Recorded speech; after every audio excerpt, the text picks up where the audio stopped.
वो मैं सारा बताऊंगा, तुम चला ही नहीं सकते, पूछने चले जाओगे। क्या सूरत होगी इमरान बताएंगे, तारीख क्या होगी इमरान बताएंगे, इमरान कहाँ होंगे उस दिन इमरान बताएंगे। आइन में अगर कोई तब्दीली कर सकता है तो वो पाकिस्तान में एक ही शख्स है, इमरान खान। इंशाल्लाह हम 2/3 मेजोरिटी के साथ आ रहे हैं। हम लोग लॉन्ग वॉक टू फ्रीडम करेंगे इस्लामाबाद की तरफ इंशाल्लाह अज़ीज। चांद निकलने वाला है, कॉल आने वाली है। 3 बातें इंपॉर्टेंट चल रही है, मैं उन पर एक कॉमेंट कर देता हूँ। एक ये कहा जा रहा है कि आइन के आर्टिकल 62 1F में तब्दीली की ज़रूरत है। 1F से पहले E और D आता है, 62 1 E एंड D। E में लिखा हुआ होगा, आप पढ़ लीजिएगा और दिखा दीजिएगा अपने अपने टेलीविज़न पे। वहाँ लिखा हुआ है कि इस्लामी शायर का पाबंद होगा, यानी शरीयत की पाबंदी करेगा और इस्लाम के अहकामात की पाबंदी करेगा। जो D है उसमें लिखा हुआ है कि वो ऐसा झूठा नहीं होगा और ऐसा बदकिरदार नहीं होगा। ये 2 खूबियाँ लिखी हुई हैं कि जिसमें होंगी वो L नहीं हो सकता 62 1 E और D में। तीसरा जो अब आ जाएं 62 1F में, 62 1F में लिखा हुआ है कि वो सादिक और अमीन होगा।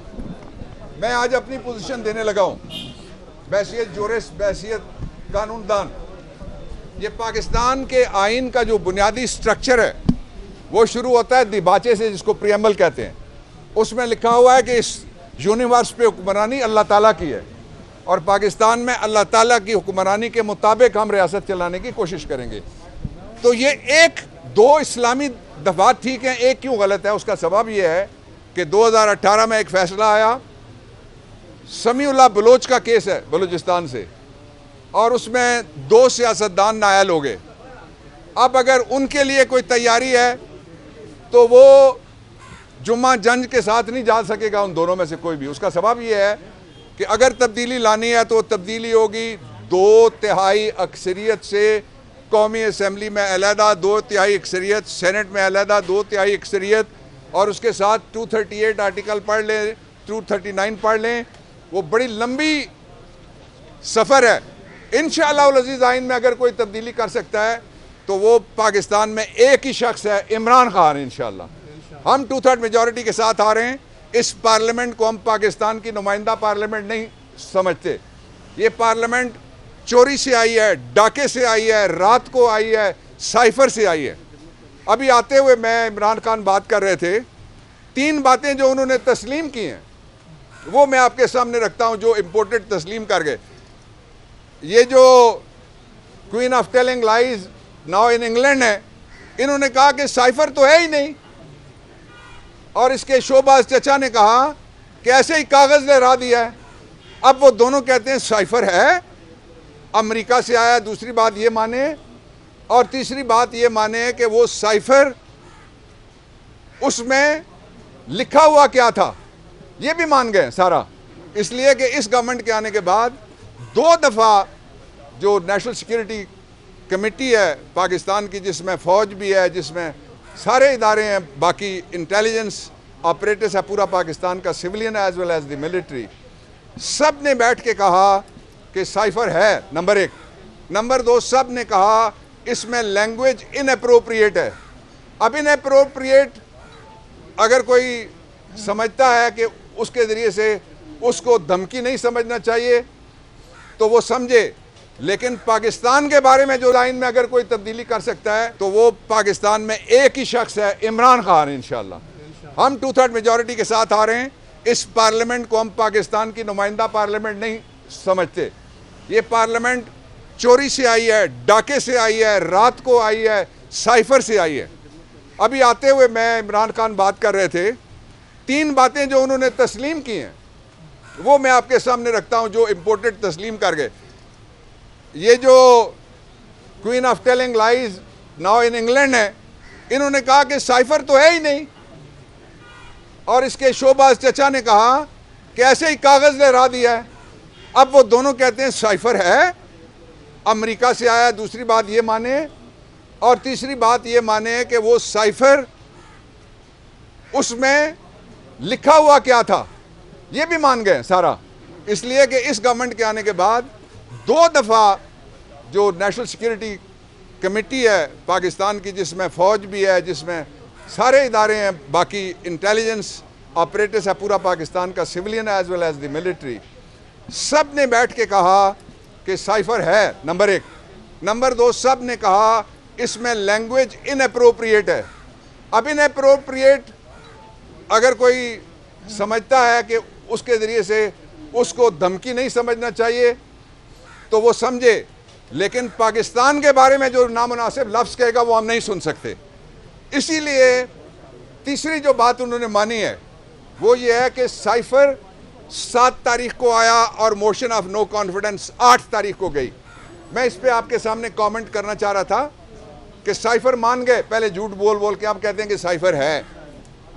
अगर साइफर है, ये साबित करने के लिए कि साजिश है, नवाजिश है, लोग तो कहते हैं ना साजिश है या मुदाखलत, मैं तीनों कहता हूँ, साजिश है, नवाजिश है या मुदाखलत है।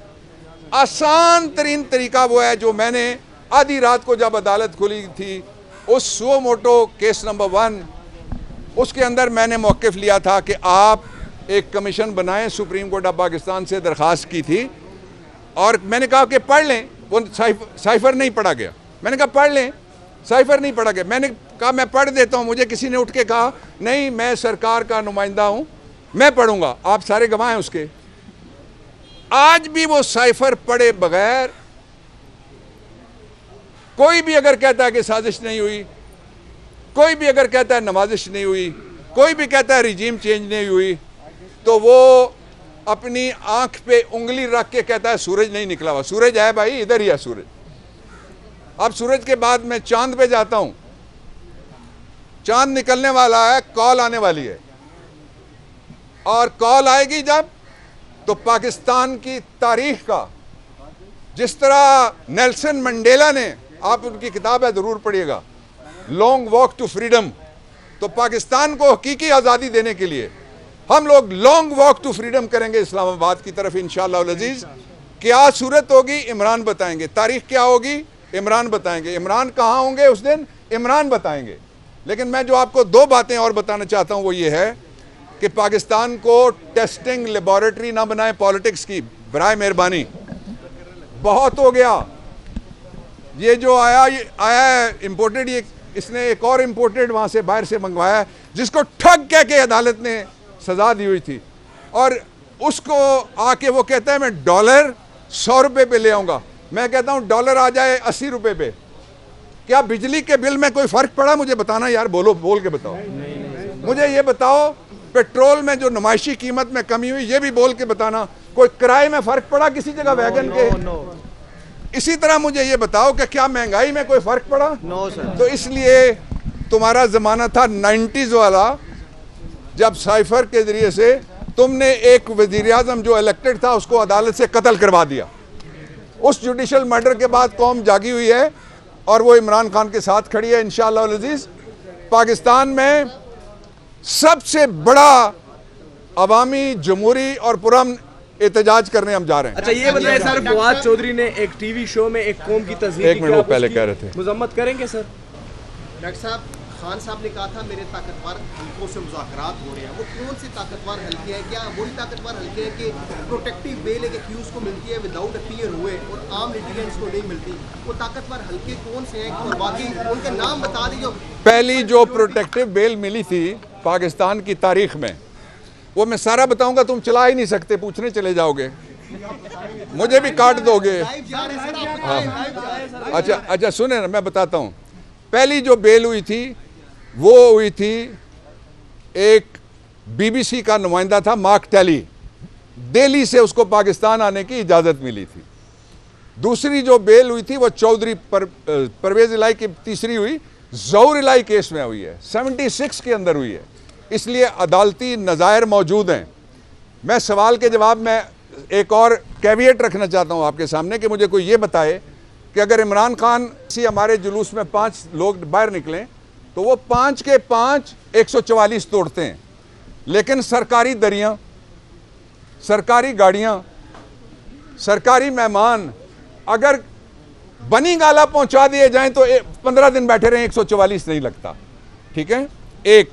दूसरा ये है कि आपने अगर मिसाल देनी है तो कंपेयर करें एक तरफ वो है जो अदालतों में जा रहा है, अभी भी होके गया है, एक तरफ वो है जो अदालतों का मफरूर है। एक वो मफरूर बैठ के पाकिस्तान की तकदीर बदलने वाले फैसले करेगा, इसको हम कबूल नहीं करेंगे। ताकतवर हल्के बता दे कौन से? ताकतवर हल्के पाकिस्तान में दो हैं। एक ताकतवर है पाकिस्तान में हल्का, उसका नाम है अवाम, और उससे बड़ा एक ताकतवर है, वो अल्लाह ताला की ज़ात है। बाकी ऑन ड्यूटी हैं सारे, एवरीबडी इज डूइंग जॉब।